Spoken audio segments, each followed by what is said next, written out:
وصحابته المهديين الأخيار كلهم أهل الحديث من الأبرار اللهم صل وسلم على سيد البشر والشفيع والمشفع في المحشر الذي ختمت به النبيين وعاليت درجته في عليين ووصفته في كتابك المبين فقلت وأنت أصدق الصادقين وأحسن القائلين وما أرسلناك إلا رحمة للعالمين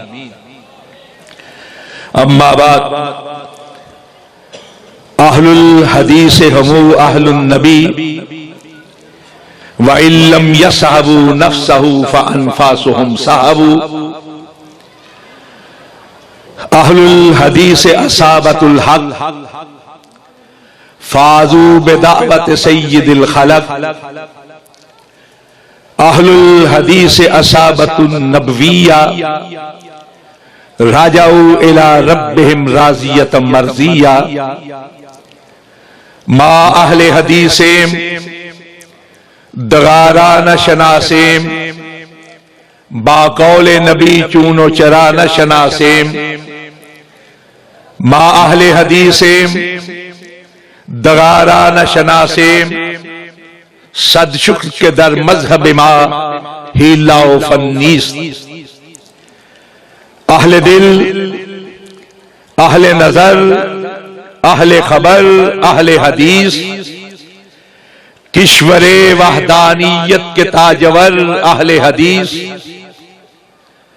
خضر منزل رہروان صدق و صفا حاملین سنت خیر البشر اہل حدیث گمرہی کے ہر دور میں ظلمت کے ہر عہد میں ہیں باطل کے خلاف سینہ سپر اہل حدیث حضرات آپ نے علماء کرام کے خطابات سنے اپنے اپنے انداز میں کتاب و سنت کی روشنی میں وہ آپ سے ہم کلام رہے میرے بعد بھی علماء کرام آپ سے ہم کلام ہوں گے آج بھی کل بھی اور پرسوں بھی انشاءاللہ العزیز آپ کی یہ کانفرنس اس علاقے کا ایک حوالہ ہے اور علماء اہل حدیث اللہ کی مہربانی سے اپنے اسلاف کے طریقے کے مطابق اور اپنے مسلک کے مخصوص انداز میں صرف اور صرف کتاب و سنت کی روشنی میں لوگوں سے بات کرتے ہیں خطابات کرتے ہیں تقاریر کرتے ہیں میں ایک طالب علم ہوں مجھے جو موضوع تفویض کیا گیا ہے وہ ہے لقب اہل حدیث یہ اہل حدیث کا لفظ ہے کیا ہم اہل حدیث کیوں کہلاتے ہیں اہل حدیث کہا کس کو جاتا ہے اور اہل حدیث کب سے شروع ہوا ہے اور کیوں شروع ہوا ہے میں وقت کے اختصار کو مد نظر رکھتے ہوئے چند ضروری گزارشات آپ کے گوش گزار کرنے کی کوشش کروں گا آپ میری آواز سے اندازہ لگا رہے ہوں گے کہ اگر گلا گلا کر رہا ہے تو یہ طبیعت کی ناسازی کی وجہ سے لیکن انشاءاللہ العزیز بات آپ کے کانوں تک نہیں توجہ سے سنیں گے تو آپ کے دل تک پہنچے گی انشاءاللہ العزیز حضرات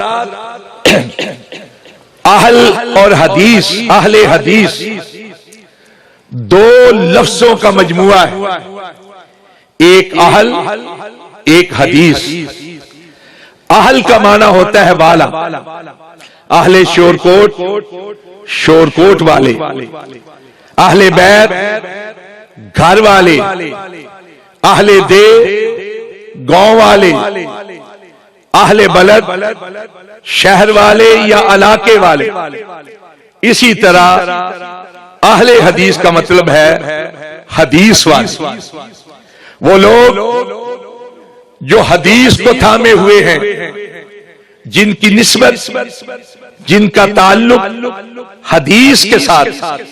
اب حدیث کس کو کہا جاتا ہے؟ حدیث عرف عام میں سونے نبی صلی اللہ علیہ وسلم کے اقوال کو کہا جاتا ہے، آپ کے افعال کو کہا جاتا ہے، آپ کے احوال کو کہا جاتا ہے، آپ کی باتوں کو، آپ کے حالات کو، آپ کے طریقے کو۔ اور اصطلاحی طور پر قولی حدیث، فعلی حدیث، تقریری حدیث، سب لوگ جانتے ہیں حدیث کیا ہے، لیکن یہ حدیث کا لفظ صرف سونے نبی کے اقوال، افعال اور احوال ہی کا نام نہیں، بلکہ حدیث اللہ کی مقدس کتاب قرآن مجید کا بھی نام۔ قرآن پاک میں کئی بار کہا گیا فَبِأَيِّ حَدِيثٍ بَعْدَهُ يُؤْمِنُونَ، کون سی حدیث ہے جس پر یہ لوگ ایمان لائیں؟ اس حدیث کے بعد یعنی قرآن پاک کے بعد کہیں کہا گیا فَذَرْنِي وَمَن يُكَذِّبُ بِهَذَا الْحَدِيثِ سَنَسْتَدْرِجُهُم مِّنْ حَيْثُ لَا يَعْلَمُونَ۔ وہ لوگ جو اس حدیث یعنی قرآن پاک کو جھٹلاتے ہیں، چھوڑتے، ان قریب دیکھ لیں گے کہ انہیں کہاں پھینکا جائے۔ کبھی کہا گیا اللہ نزل احسن الحدیث، اللہ ہی ہے جس نے بہترین حدیث قرآن پاک کو نازل کیا۔ حدیث وہ قرآن پاک جس کے بارے میں اللہ کے نبی ہر خطبے میں کہا کرتے تھے ان خیر الحدیث کتاب اللہ، ان احسن الحدیث کتاب اللہ، بہترین حدیث اللہ کی کتاب قرآن مجید۔ دونوں حدیث ہیں، اور دونوں اس لیے حدیث ہیں کہ دونوں وحی ہیں۔ اللہ رب العزت نے ہمیں حکم دیا اتبعوا ما انزل الیکم من ربکم ولا تتبعوا من دونہ اولیاء، صرف اس چیز کی پیروی کرو، اس چیز کو اپنے لیے رہبر رہنما جانو جو تمہارے رب کی طرف سے تمہاری طرف نازل کی گئی، اس کے علاوہ کسی اور اولیاء کی پیروی نہیں کرنی۔ کسی کو اپنا ہمدرد جان کر، کسی کو اپنا خیر خواہ جان کر، کسی کو اپنے لیے فائدہ مند سمجھ کر کسی کی پیروی نہیں کرنی۔ پیروی کرنی ہے، اتباع کرنی ہے تو صرف اس کی جو تمہارے رب کی طرف سے تمہاری طرف نازل کی گئی۔ رب کی طرف سے کیا نازل ہوا ہے؟ وحی۔ وہ وحی دو حصوں پر مشتمل ہے، ایک وحی جلی ہے، ایک وحی خفی ہے۔ وحی جلی وہ جس کو قرآن مجید کہا جاتا ہے، اور وحی خفی وہ جس کو رسول اللہ کی حدیث کہا جاتا ہے۔ دونوں کے دونوں اگر کسی کی ذات پر آ کر جمع ہوتے ہیں تو وہ کوئی اور نہیں، آمنہ کا لال، مکہ کا در یتیم، مدینہ کا تاجدار، نبیوں کا امام، رسولوں کا سردار، حضرت محمد مصطفیٰ صلی اللہ علیہ وسلم کی ذات مبارکہ۔ اما عائشہ صدیقہ، صادقہ، مصدقہ، طیبہ، طاہرہ، مطہرہ رضی اللہ تعالی عنہا سے کسی ایک فرد نے نہیں، کئی افراد نے ایک ہی طرح کا سوال کیا، ایک ہی طرح کا سوال کئی افراد نے کیا، اور چونکہ سوال ایک ہی طرح کا تھا تو اماں نے جواب بھی ایک ہی طرح کا دیا۔ سوال کرنے والوں نے پوچھا اماں سونے نبی کے اخلاق کیا تھے، آپ کی عادات کیا تھی، آپ کے معمولات کیا تھے، آپ کی بود و باش کیا تھی، آپ کے افعال کیا تھے، احوال کیا تھے، کیا تھے آپ کے اخلاق؟ تو اماں نے سوال کرنے والوں سے پوچھا، بیٹا کیا قرآن پاک پڑھتے ہو؟ قرآن پاک پڑھتے ہو؟ کہا ہاں پڑھتے ہیں۔ فرمایا کان خلق القرآن، پھر یہ جان لو کہ جو کچھ قرآن پاک میں تھا وہ اللہ کے رسول کی حیات مبارکہ میں تھا، اللہ کے رسول کے جسد اطہر میں تھا۔ قرآن پاک کی مجسم تفسیر چلتا پھرتا اگر کوئی قرآن تھا تو سونے مدینے والے کے وجود کی صورت میں تھا۔ قرآن ناطق، دونوں کے دونوں حدیثیں ایک ذات پہ آ کے جمع ہو گئی۔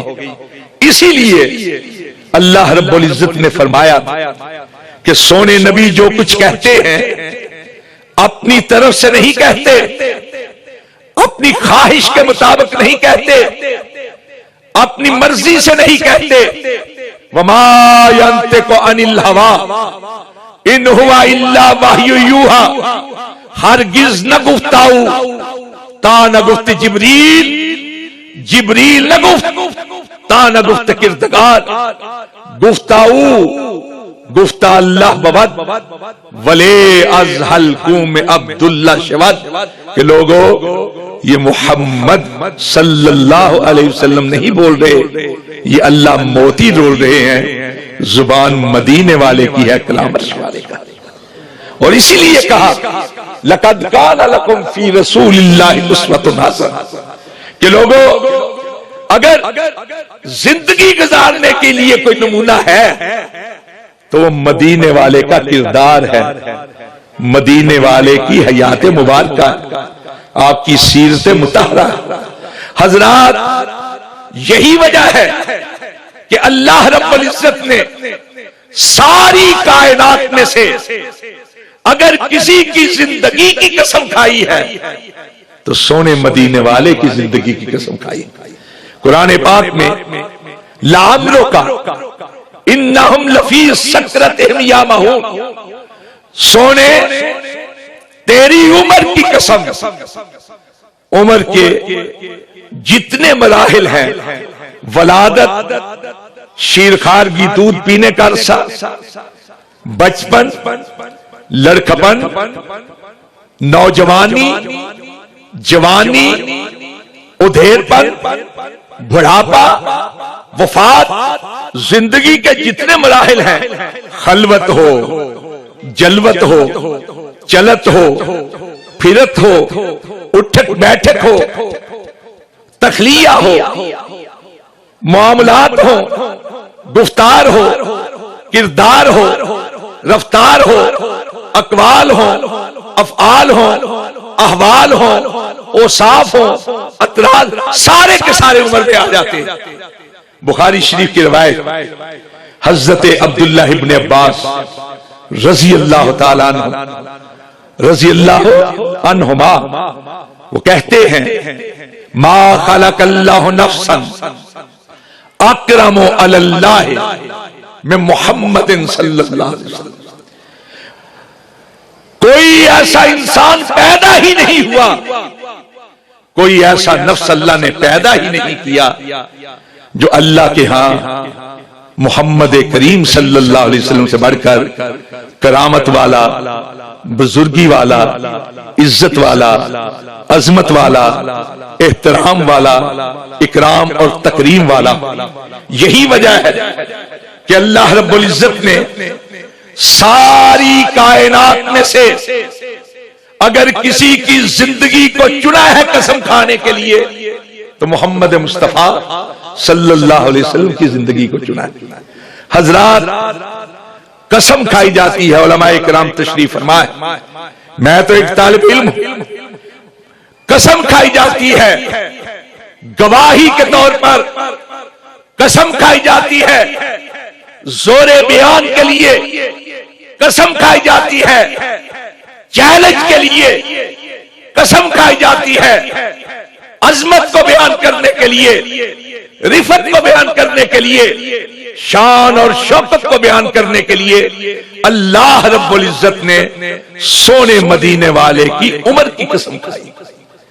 اس لیے کہ وہی تو ایک ذات ہے جس پر ساری حقانیت، حقیقت، صداقت، امامت، عدالت، امانت، دیانت اور دنیا کی ساری صفات حسنہ آ کر جمع ہو جاتی ہے۔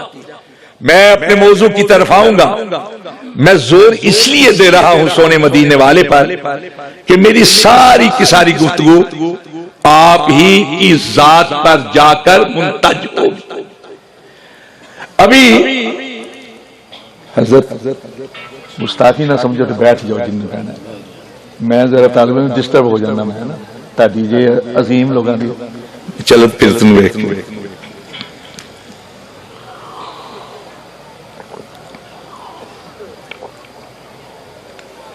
جتنے محسوس کرو وقت زیادہ ہو گیا میں دس دینا انشاءاللہ چھوڑو۔ ابھی عبدالرؤف یزدانی صاحب نے ایک آیت پڑھی تھی، الذین یتبعون الرسول النبی الامی، رسول اکرم صلی اللہ علیہ وسلم کو نبی امی کہا گیا ہے۔ امی کے لوگوں نے مختلف معنی کیے۔ کسی نے کہا کہ امی کا مطلب ہے ماں کو کہا جاتا ہے، ماں والا، یعنی جس طرح بچہ پیدا ہوتا ہے تو بے عیب ہوتا ہے، زندگی کا کسی گناہ کا کوئی داغ اس پر نہیں ہوتا، سونا مدینے والا ایسا بے داغ بے عیب تھا کہ جس کے بارے میں کسی تنقیص کے شائبے کا تصور بھی نہیں کیا جا سکتا، بلکہ ایسے تصور بھی گناہ، ہر لحاظ سے مبرہ، مزکا، عرفہ، اولا، اشرف، افضل، اس جیسا کائنات میں کوئی پیدا ہی نہیں ہوا۔ مدت الدہور وما اتینا بمثلہ وَلَقَدْ أَتَا فَأَعْجَزْنَا النُّذَرَائِهِ، صدیاں بیت گئیں، زمانے لگ گئے، اس کی طرح کا کوئی پیدا نہ ہوا، اور جب وہ دنیا میں تشریف لے آیا اب قیامت قائم ہو جائے کوئی اس کی طرح کا پیدا نہیں ہوا۔ عدیم النظیر ہے، بے مثال ہے، لاجواب۔ ایک تو امی کا یہ معنی ہے۔ دوسرا کہا جاتا ہے مرکز کو۔ سونے نبی مرکز ایمان کی حیثیت رکھتے ہیں، محور عقیدت کی حیثیت رکھتے ہیں، مرکز محبت کی حیثیت رکھتے ہیں۔ آپ ہی کی تو ذات ہے جو لوگوں کے لیے اس دنیا کے اندر ایک تسلی کا مرکز ہے، ایک تجلی کا مرکز ہے، ایک تعلی کا مرکز ہے، ہدایت کا مرکز ہے، عرفائیت و اشرفیت کا مرکز ہے، اور سے بڑھ کر لوگوں کی نگاہوں کا مرکز، لوگوں کی دھڑکنوں کا مرکز، لوگوں کی نظروں کا مرکز، لوگوں کے جذبات کا مرکز اور کوئی نہیں، اس لیے آپ کو امی کہا جاتا ہے۔ کسی نے کہا کہ آپ امی ہیں تو اس لیے ہے کہ آپ کائنات کے رہنے والوں کے لیے ماں کی طرح محبت کرنے والے، ماں کی طرح مہربان، بلکہ ماں کو بھی مہربانی کا سبق دینے والے، رحیمی اور کریمی کا درس دینے والے ہیں۔ آپ سے بڑھ کر اپنی امت کے لیے کوئی مہربان نہیں ہے، ماں کی مہربانی سے بھی زیادہ ہے، اس لیے امی۔ لیکن میں کسی اور انداز سے بات کرنا چاہتا ہوں۔ امی کے اندر 3 حرف ہیں، الف، دوسرا میم، تیسرا یا، جسے اردو میں یہ کہتے ہیں۔ یا تو اگر یا نسبتی مان لیا جائے، جس طرح میں پسروری کہلاتا ہوں، مطلب یہ کہ میری یا جو ہے نا آخر میں، وہ میری نسبت کو ظاہر کرتی ہے کہ میرا پسرور سے تعلق ہے۔ کوئی لاہوری کہلاتا ہے، یا بتاتی ہے اس کا لاہور سے تعلق ہے۔ کوئی ملتانی کہلاتا ہے، یا بتاتی ہے یہ ملتان سے تعلق رکھتا ہے۔ کوئی کراچوی کہلاتا ہے، کراچی سے تعلق۔ اگر یا کو ذرا ہٹا لیا جائے تو 2 حرف بچتے ہیں، ایک الف ایک میم۔ تو مطلب کیا ہوا؟ دیکھیے اس مطلب کو بتانے سے پہلے ایک چیز کو سمجھ لیجئے، اللہ رب العزت نے اس دنیا میں 1 لاکھ کم و بیش 24,000 نبی اور رسول مبعوث کیے تھے، ہر قوم کے لیے، ہر علاقے کے لیے، ہر دور کے لیے، لِكُلِّ قَوْمٍ هَادٍ وَلَقَدْ بَعَثْنَا فِي كُلِّ أُمَّةٍ رَسُولًا، اور جتنے بھی نبی آئے، جتنے بھی رسول آئے، اپنے اپنے دور میں، اپنے اپنے وقت میں کائنات کے رہنے والوں میں سب سے بہترین ہوئے، حسن صورت میں بھی سب سے بہتر، حسن سیرت میں بھی سب سے بہتر، احادیث کے اندر کسی نبی کی کوئی خوبی بیان ہوئی، کسی نبی کی کوئی بہتری بیان ہوئی، کسی کی کوئی صفت بیان ہوئی، کسی کی کوئی تحسین بیان ہوئی۔ حضرات، امی کا مطلب یہ ہے، امی و گویا بزبان فصیح از الف آدم و میم مسیح، کہ حضرت آدم علیہ تحیت و تسلیم سے لے کر حضرت مسیح علیہ السلام تک جو 1,24,000 نبی آئے، ان سب کی خوبیاں، ان کی بہتریاں، ان کے اوصاف حمیدہ، ان کے محامد جلیلہ، ان کی ساری صفات حسنہ اگر کسی کی ذات کے اندر بدرجہ اتم جمع کر دی گئی ہے تو وہ کوئی اور نہیں، آمنہ کا لال ہے، مدینہ کا تاجدار۔ یہ ہے امی کا معنی۔ ہم اس کی بات کر رہے ہیں، اس پر اللہ رب العزت نے دونوں حدیثوں کو جمع کر دیا۔ یہی وجہ ہے کہ اہل حدیث جب بھی بات کرتے ہیں سونے مدینے والے کی بات کرتے ہیں، اور میں یہ اکثر کہا کرتا ہوں کہ اوروں کے لیے تو اور بھی ہیں، ہمارے لیے تو سوائے مدینے والے کے کوئی اور نہیں۔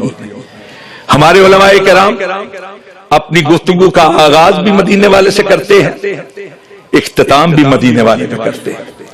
لوگ ہمیں تانا دیتے ہیں، لوگ ہمیں تشنیع کا نشانہ بناتے ہیں، لوگ ہمیں برا بھلا کہتے ہیں، ہم سب کے تانے برداشت کرتے ہیں، ہم سب کی دشنام کو برداشت کرتے ہیں، الزامات کو برداشت کرتے ہیں۔ خون نہ کر دائم، کسے راہ نہ کشتائم، جرمم ہمی کے عاشق روئے تو گشتائم۔ جرم صرف یہ ہے، کسی کے باپ کو قتل نہیں کیا، کسی کے گھر ڈاکہ نہیں ڈالا، کسی کی بھینس نہیں چرائی۔ جرم صرف یہ ہے کہ ہم یہ کہتے ہیں مدینے والے کی ذات جیسی اس کائنات میں کوئی ذات نہیں، اور اگر مدینے والے کی ذات جیسی کسی کی ذات نہیں تو رب کعبہ کی قسم مدینے والے کی بات جیسی بھی کسی کی بات نہیں۔ ہم صرف اور صرف مدینے والے کی ذات اور اس کی بات کو اپنا مد نظر جانتے ہیں، اپنا مطمع نظر مانتے ہیں، اور اسی کو حد نظر سمجھتے ہیں۔ یہی وجہ ہے کہ ہم اہل حدیث کہلاتے ہیں، کہ وہ حدیث جو مدینے والے کی ذات پر آ کر جمع ہوگی ہے، صرف وہی ہماری دنیا و آخرت کی کامیابی و کامرانی کا باعث۔ بس اس لیے ہم حدیث والے ہیں، ہمارا کسی کے ساتھ کوئی اختلاف نہیں۔ قرآن پاک میں جب یہ آیت آئی، یوم ندعو کل اناس بامامہم، کہ قیامت والے دن لوگوں کو ان کے اماموں کے نام کے ساتھ بلایا جائے گا، جو جس کو مانتا ہوگا اسی کے نام کے ساتھ اس کو بلایا جائے گا۔ فلاں امام کے ماننے والے آ جائیں، فلاں امام کے ماننے والے آ جائیں، فلاں کے ماننے والے آ جائیں، فلاں کے ماننے والے آ جائیں، فلاں کے ماننے والے آ جائیں۔ امام ابن کثیر رحمت اللہ علیہ اس آیت کی تشریح میں لکھتے ہیں، تفسیر میں لکھتے ہیں، ھذا اکبر شرف اصحاب الحدیث لان امامہ النبی صلی اللہ علیہ وسلم۔ اہل حدیث خوش نصیب ہوں گے کہ جب لوگوں کو ان کے اماموں کے نام کے ساتھ بلایا جائے گا تو اہل حدیث کو مدینہ کے تاجدار کے نام کے ساتھ بلایا جائے گا، اس لیے کہ ان کا امام نبی کائنات ہے، آمنہ کا لال ہے، مدینہ کا تاجدار۔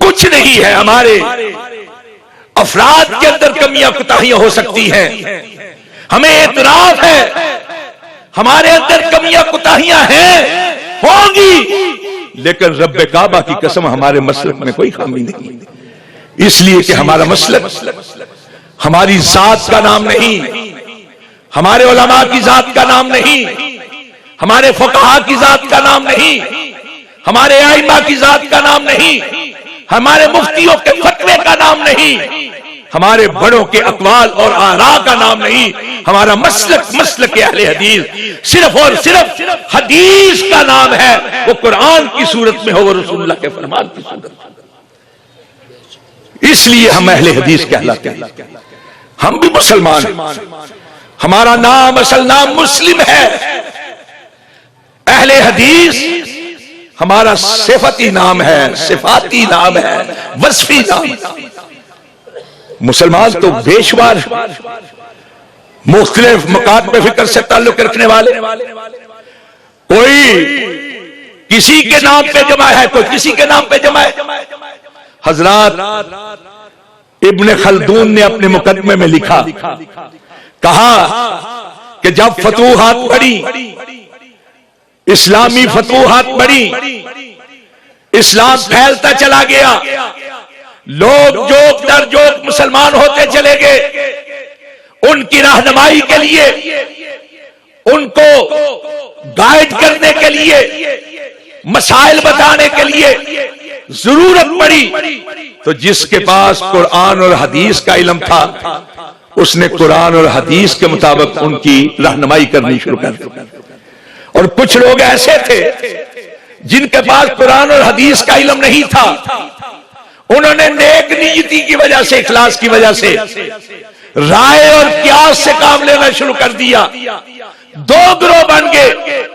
ایک وہ تھے جو دین کے سوالات، دین کے بارے میں سوالات کا جواب قرآن اور حدیث سے دیتے تھے، ان کو اہل الحدیث کہا جانے لگا، اور جو رائے اور قیاس سے جواب دیتے تھے ان کو اہل الرائے والقیاس کہا جانا لگا۔ اہل الحدیث کا مرکز حجاز مقدس تھا، مکہ اور مدینہ، اور اہل الرائے والقیاس کا مرکز کوفہ و بغداد تھا، عراق کا علاقہ۔ یہ ابن خلدون نے مقدمہ ابن خلدون میں لکھا۔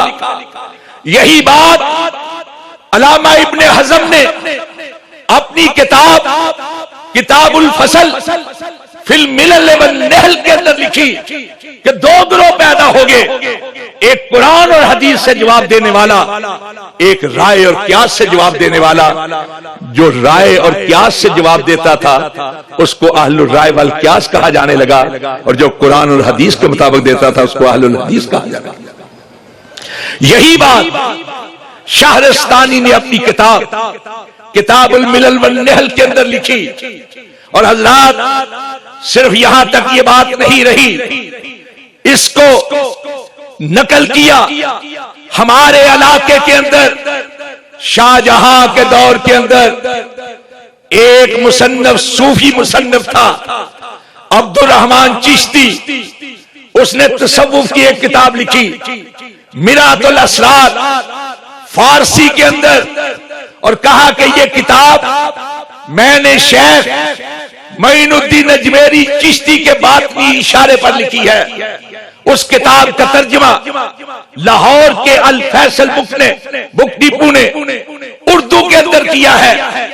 اس مرات الاسرار کے اندر عبد الرحمن چشتی جس نے یہ کتاب شاہ جہاں کے دور کے اندر لکھی، اس نے بھی یہ بات لکھی کہ دو گروہ جو تھے پیدا ہو گئے اسلام کے اندر، جو اپنی فقہ کے مطابق جواب دیتے تھے، ایک قرآن اور حدیث کے مطابق جواب دیتا تھا، اس کو اہل الحدیث کہا جاتا تھا۔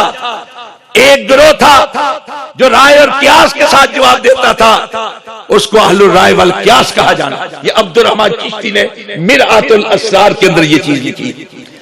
یہی نہیں، شاہ جہاں کے دور سے پہلے ایک شخص جس کا حوالہ مرآت الاسرار کے اندر بھی ہے، رکن الدولہ سمنانی، اس نے کتاب لکھی جواہر التفسیر۔ اس کے اندر جب صراط مستقیم کی تفسیر کی باری آئی، اس نے اس کے اندر اپنی ایک اور کتاب ملل والنحل کا حوالہ دیتے ہوئے یہ بات لکھی کہ دو گروہ پیدا ہو گئے مسلمانوں کے اندر، ایک قرآن اور حدیث کے ساتھ جواب دینے والا جس کو اہل الحدیث کہا جاتا تھا، ایک رائے اور قیاس کے ساتھ کام لینے والا جس کو اہل الرائے والقیاس کہا جاتا تھا۔ جماعت اسلامی کا ایک ادارہ ہے اسلامک پبلیکیشن، اس نے ایک عربی عالم راغب الطباغ کی کتاب تاریخ علوم و افکار اسلامی 2 حصوں میں شائع کی۔ اس کی جلد 2 کے اندر بڑی تفصیل کے ساتھ یہی بحث نقل کی ہے، اور اس میں لکھا ہے کہ 2 گروہ پیدا ہو گئے، ایک قرآن اور حدیث سے کام لینے والا جس کو اہل الحدیث کہا جاتا تھا، ایک رائے اور قیاس سے کام لینے والا جس کو اہل الرائے والقیاس کہا جاتا تھا۔ یہ میں اپنی طرف سے باتیں نہیں کر رہا، یہ حوالے ہیں،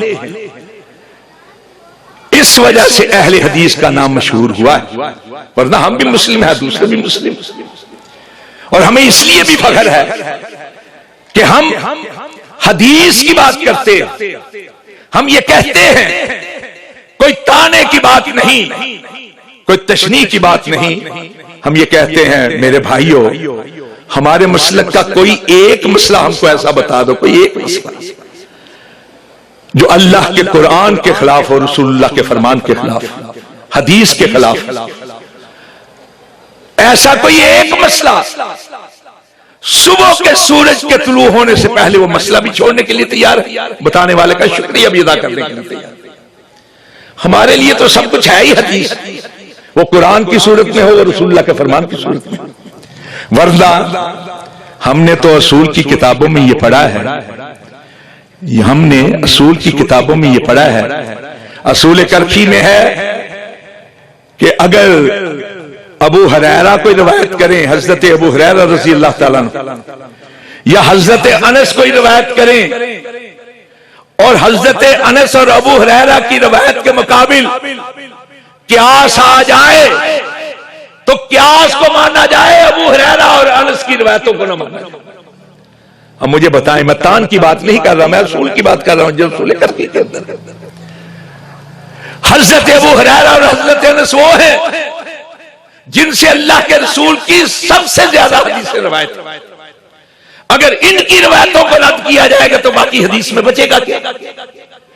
اصول شاشی کے اندر لکھا صفحہ نمبر 28 اور 29 کے اندر، اور ابو زید دبوسی نے اپنی کتاب تاسیس النظر کے صفحہ 62 کے اوپر لکھا کل آیت وکل حدیث تخالف قول اصحابنا تحمل علی النسخ او الترجیح، اگر کوئی آیت اور حدیث ہمارے اصحاب کے قول کے خلاف آ جائے تو یہ سمجھ لیں کہ یا اس کو مرجوع بنایا جائے گا، یا اس کو منسوخ سمجھا جائے گا۔ اہل حدیث صرف وہ ہیں جو حدیث پر یقین رکھتے ہیں، جو حدیث کو اپنا مطمع نظر جانتے ہیں، جن کا مسلک صرف اور صرف حدیث۔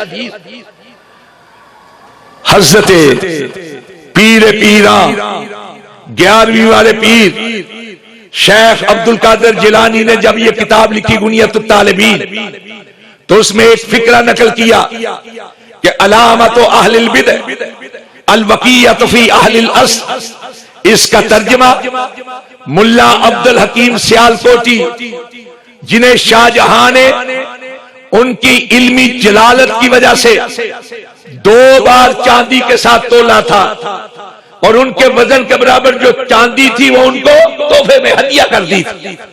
انہوں نے اس کا ترجمہ لکھا اس عبارت کا، انہوں نے کہا کہ علامت اہل بدعت عیب گردن در اہل حدیث، کہ اہل بدعت کی یہ علامت ہے کہ وہ اپنے کردار کی طرف نہیں دیکھتی، اپنے معاملات کی طرف نہیں دیکھتی، وہ اہل حدیث کے اوپر عیب لگانا شروع کر دیتے۔ میں کوئی عیب نہیں لگاتا، میں تو دعوت فکر دیتا، آؤ اس کائنات کے اندر اگر زندگی بسر کرنی ہے تو اس کو تھام لو جس سے بڑھ کر اس کائنات میں کوئی نہیں، اور وہ صرف ایک ہی ذات ہے جس پر حدیث منطبق ہوتی ہے، اور وہ ذات آمنہ کے لال کی ذات ہے، مکہ کے در یتیم کی ذات ہے، مدینہ کے تاجدار کی ذات ہے۔ مولانا احمد علی لاہوری رحمت اللہ علیہ بہت بڑے عالم ہوئے۔ شیراوالا باغ کے اندر ان کی مسجد، ان کے صاحبزادے مولانا عبید اللہ انور، اور ان کے آگے صاحبزادے مولانا اجمل القادر۔ ان کے ملفوظات کا ایک مجموعہ ہے، اس کا نام ہے ملفوظات طیبات۔ اس کے اندر وہ لکھتے ہیں میں حنفی اور قادری ہوں، اہل حدیث نہ حنفی ہے نہ قادری ہے، 40 سال سے وہ میری مسجد میں آ رہے ہیں، میں ان کو حق پر جانتا۔ اور یہاں میں ایک بات بتا دوں، مولانا احمد علی لاہوری تفسیر کے علم میں ہمارے بزرگ حضرت مولانا معین الدین لکھوی کے استاذ تھے۔ مولانا احمد علی لاہوری ساری زندگی الگ سے عید نہیں پڑھائی، ساری زندگی چینیا والی مسجد کی جو عیدگاہ تھی، غزنوی بزرگوں کے پیچھے ساری زندگی عید پڑھی۔ پہلے سید عبد الواحد غزنوی کے پیچھے، پھر سید داؤد غزنوی کے پیچھے۔ ایک روز رات کے پچھلے پہر مولانا احمد علی لاہوری باہر تشریف لائے مسجد میں، دیکھا ایک خوبرو نوجوان تہجد پڑھ رہا ہے، قیام اللیل کے اندر کھڑا ہے۔ اس نے جب سلام پھیرا تو کہا بیٹا شادی کرو گے؟ کہنے لگے جی کریں گے۔ مولانا احمد علی لاہوری نے اپنی بیٹی کا نکاح اس نوجوان کے ساتھ کر دیا۔ جانتے ہیں وہ نوجوان کون تھا؟ وہ مولانا عبد المجید سودروی رحمت اللہ علیہ۔ ایک بار بیٹی گھر آئی تو بابا سے کہنے لگی ابا میرا خامد کہتا ہے رفع دین کیا کرو۔ مولانا احمد علی لاہوری نے کہا بیٹا کر لیا کرو، دوہرا ثواب ملے گا، ایک خامد کی اطاعت کا، ایک رسول کی سنت کا۔ یہ تھے مولانا احمد علی لاہوری جنہوں نے اپنی کتاب ملفوظات طیبات کے اندر یہ بات لکھی۔ مولانا رشید احمد لدھیانوی نے احسن الفتاوی کے اندر اور مولانا مودودی کے جواب میں ایک کتاب لکھی تھی، انہوں نے مودودی اور تقریب اسلام، ان دونوں کتابوں کے اندر لکھا کہ تیسری صدی سے نظری اور فقہی طور پر اہل سنت 5 حصوں میں تقسیم ہو گئے۔ 4 تو وہ ہیں جنہیں مذاہب اربع کہا جاتا ہے، اور 5 میں اہل حدیث ہیں، یہ سارے کے سارے اہل سنت۔ مولانا رشید احمد لدھیانوی کی یہ بات، اسی طرح مولانا کفایت اللہ مفتی نے کفایت المفتی کے اندر اپنی کتاب کے اندر لکھا کہ اہل حدیث اہل سنت ہیں، ترک تقلید کی وجہ سے ان کو اہل سنت سے باہر نہیں کیا جاتا۔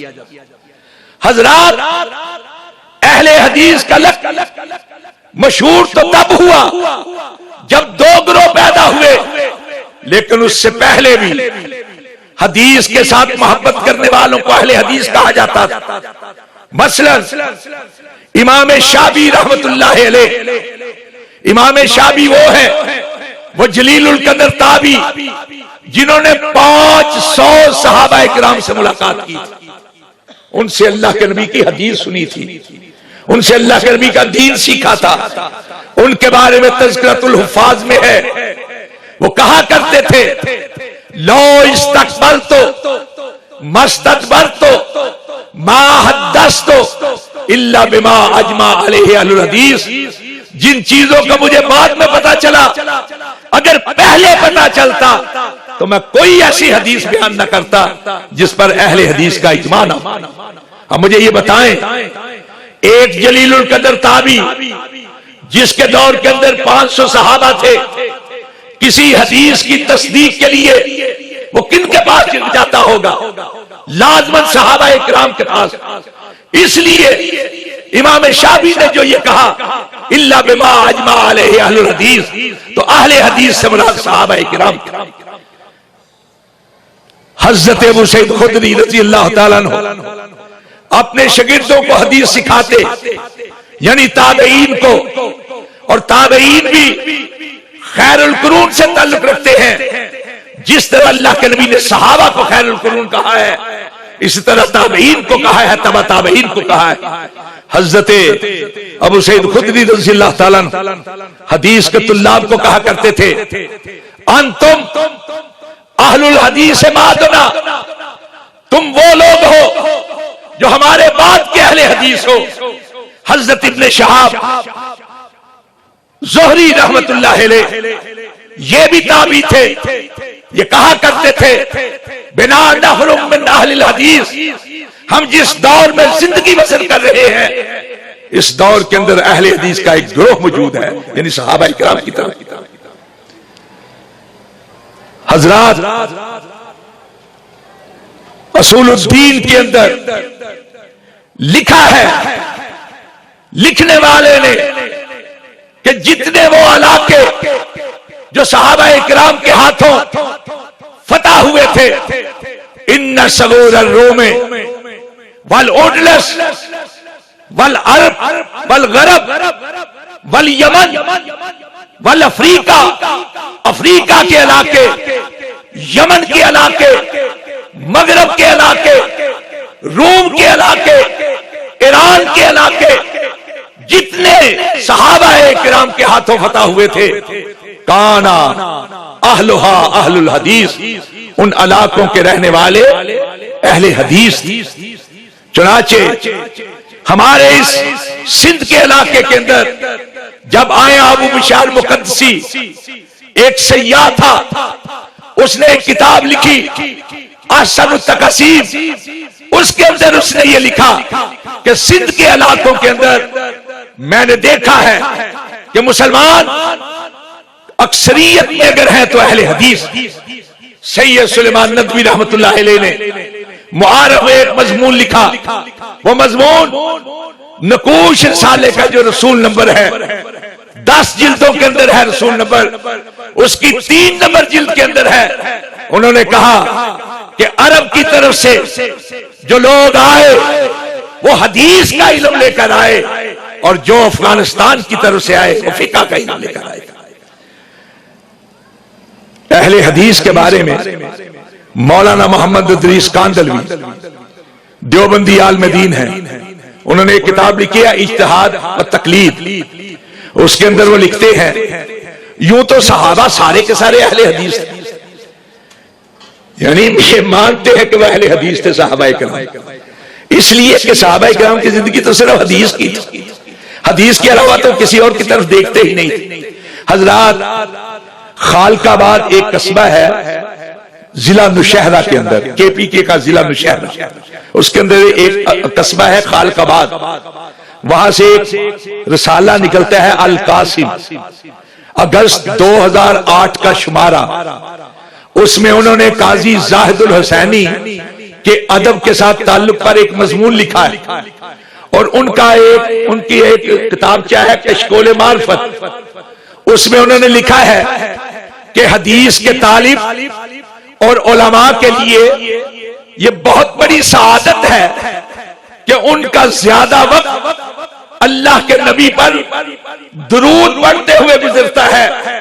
اسی لیے ملا علی قاری کہا کرتے تھے اہل الحدیث ہم اہل النبی وَإِن لَّمْ يَصْحَبُوا نَفْسَهُ فَأَنفَاسُهُمْ صَحَبُوا.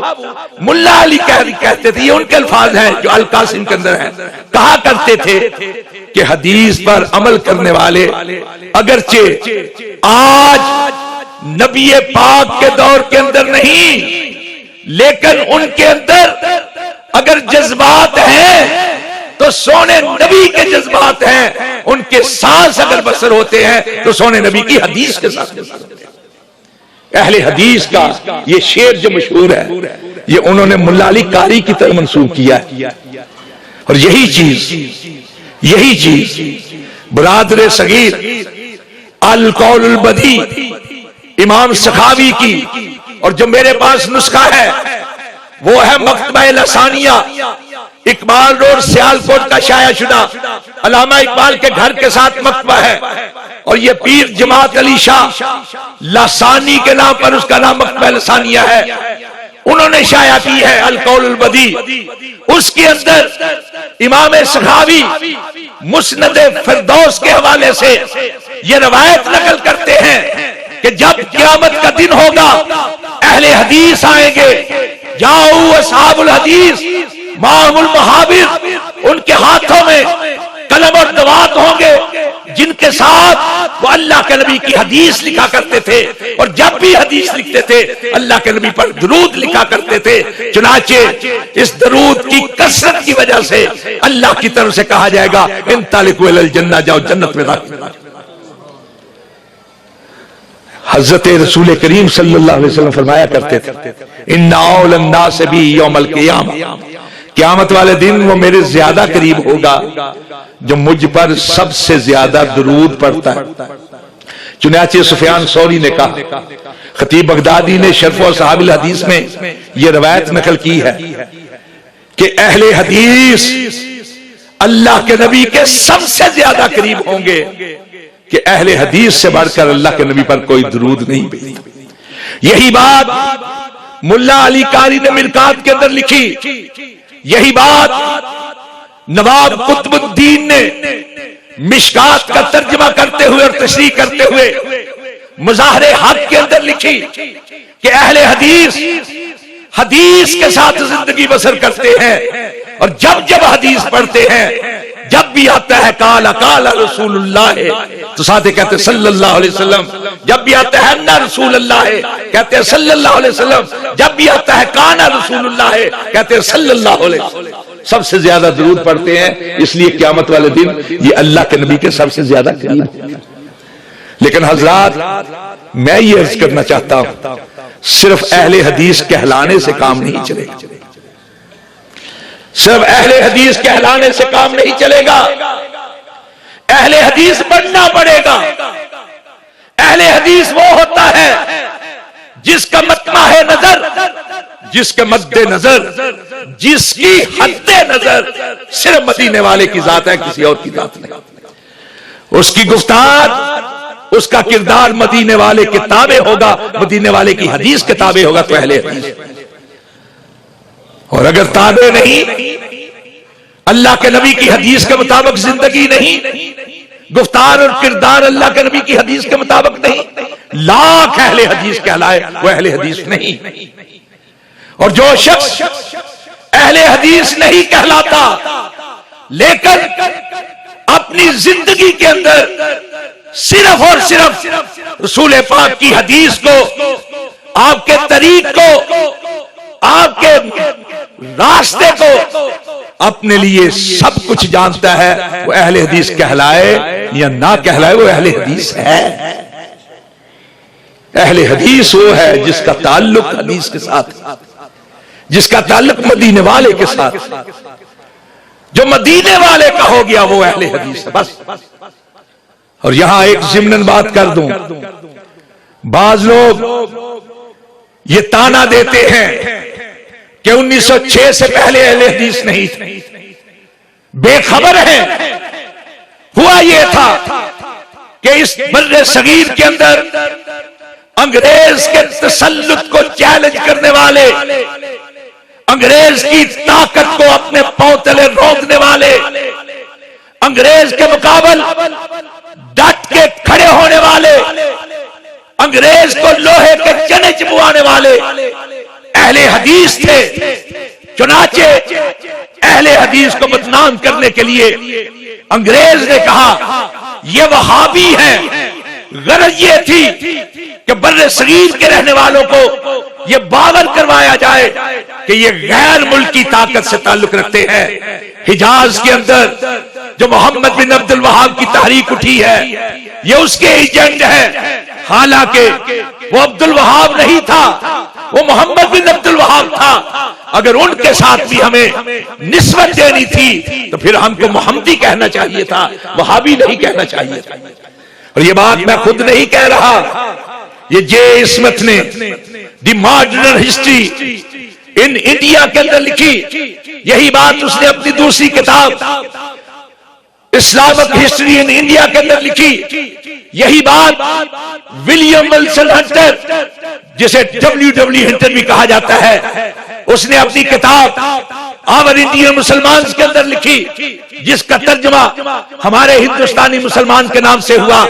انہوں نے یہ لکھا کہ ہم نے وہابیوں کو بدنام کرنے کے لیے بہت سرمایہ خرچ کیا، اور صرف انگریزوں ہی نے نہیں لکھا، صرف انگریزوں ہی نے نہیں لکھا، ڈاکٹر ایوب قادری کی کتاب تحریک آزادی 1857 کے اندر ہے کہ باقاعدہ انگریز نے مولویوں سے کتابیں لکھوائیں، کتابچے لکھوائے، کیا تھے؟ جامع الشواہد بِإِخْرَاجِ الْوَهَابِيِّينَ عَنِ الْمَسَاجِدِ، کہ مسجدوں سے وہابیوں کو باہر نکال دیا جائے، ان کو اپنی مسجدوں میں داخل نہ ہونے دیا جائے، ان کے خلاف فتوے لکھوائے تاکہ لوگ ان کے ساتھ نفرت کریں، اور جن لوگوں نے یہ فتوے دیے ان کو بڑی بڑی جگیریں جو ہے عطا کی۔ یہ ڈاکٹر ایوب قادری نے اپنی کتاب کے اندر لکھا۔ سیدین شہیدین کی تحریک، شاہ اسماعیل کی تحریک، سید احمد بریلوی کی تحریک، جس کا اصل نام جماعت مجاہدین تھا، تحریک مجاہدین تھا، اس کو بدنام کرنے کے لیے وہابی کہا، اور جس کے بارے میں یہ کہہ دیا جاتا تھا یہ وہابی ہے، بغیر تفتیش کے اس کو جیلوں میں پھینک دیا جاتا، اور اگر تھوڑا سا بھی تعلق ثابت ہو جاتا جماعت مجاہدین کے ساتھ تو کالا پانی میں پھینک دیا جاتا، یا اس کے جرم کے مطابق اس کو سزا دی۔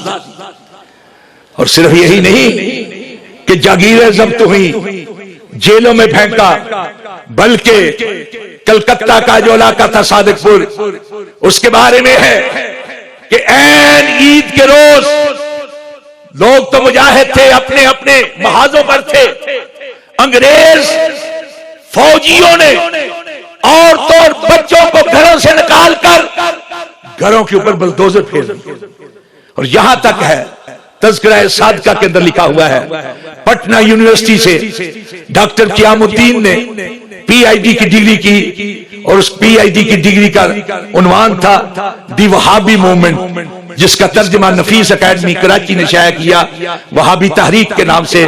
اس میں یہ ہے کہ بعض مردوں کو قبروں سے نکال کر پھانسی پہ لٹکا دیا۔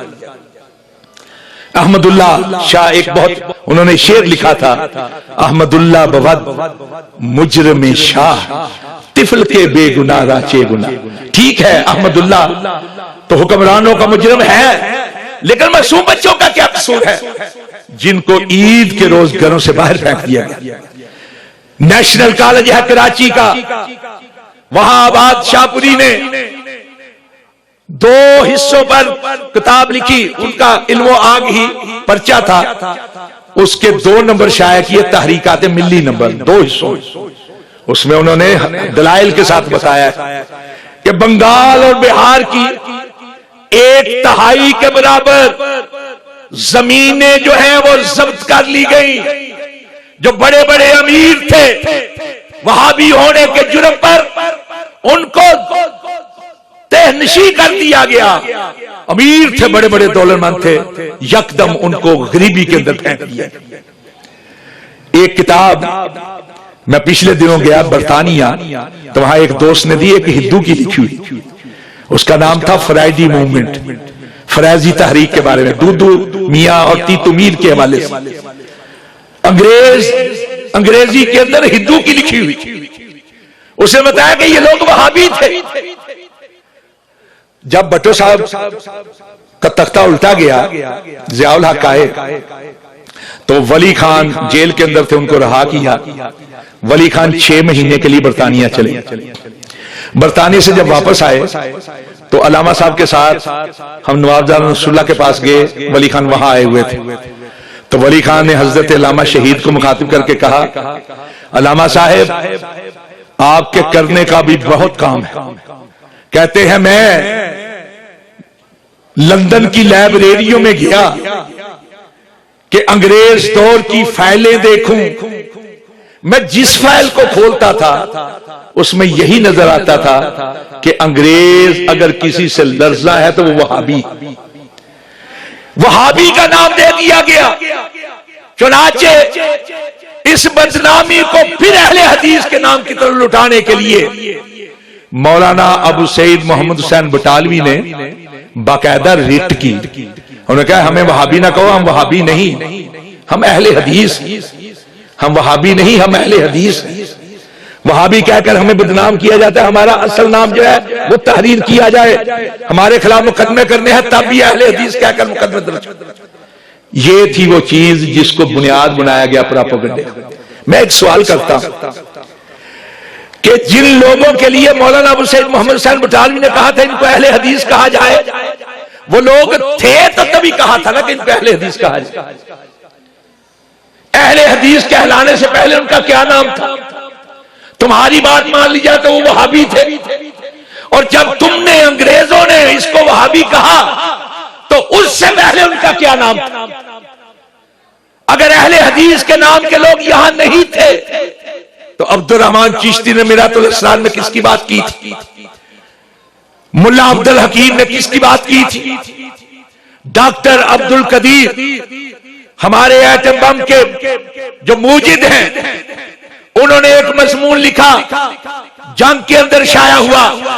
کہتے ہیں کہ جب شق قمر کا واقعہ ہوا، چاند کے 2 ٹکڑے ہونے کا، تو آسمان پہ چاند ہو تو صرف ایک علاقے میں نہیں دیکھا جاتا، پوری دنیا دیکھتی ہے.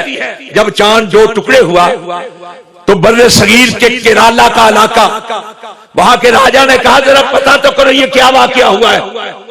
چنانچہ اس نے اپنے مصاحب مختلف اطراف میں دوڑائے، وہ واپس آئے، انہوں نے آ کر بتایا کہ حجاز کے اندر عرب کے علاقے میں ایک شخص ہے جو یہ کہتا ہے کہ میں نبی ہوں، اس نے یہ معجزہ دکھایا ہے. بادشاہ نے، راجہ نے یہ بات سنی، راجہ بڑا متاثر ہوا. راجہ فوت ہو گیا تو اس کا بیٹا مسلمان ہو گیا. اس نے مسلمان ہونے کے بعد کیرالا کے اندر مسجد بنوائی.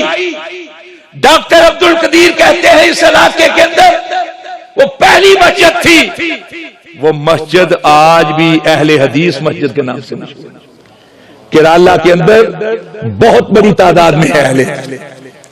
خود ہماری چینی والی مسجد بادشاہی مسجد سے 5 سال پرانی مسجد اہل حدیث تھے. لوگ انہی کو وہابی کہا جاتا تھا اور ان کا اصل نام جو ہے اہل حدیث تھا. ہم وہابی نہیں ہیں. وہ تو ہوا یہ کہ جب لوگوں نے ہمیں تانا دینا شروع کیا تو ہمارے بزرگوں نے کہا کہ ہم حجاز کے عبد الوہاب سے تعلق نہیں رکھتے، لیکن وہ وہاب تو ہے نا، اس کے ساتھ ہم اپنی نسبت کر لیتے ہیں. چنانچہ انہوں نے کہا کہ وہابی کا معنی ہے رحمان والا، کچھ اور ہی سمجھتا ہے شیطان والا. تو حضرات یہ بھی وضاحت ضروری تھی کہ ہمیں وہابی جو کہا جاتا ہے تان کے طور پر کہا جاتا ہے، اور ہم اس لیے قبول کرتے ہیں کہ وہاب وہ ہے، اس سے ہمارا تعلق ہے تو ہم وہابی ہیں. اور یہی ترجمہ کیا تھا پیر نصیر الدین گولروی. ان کا یہ کلپ یوٹیوب پر آج بھی موجود ہے.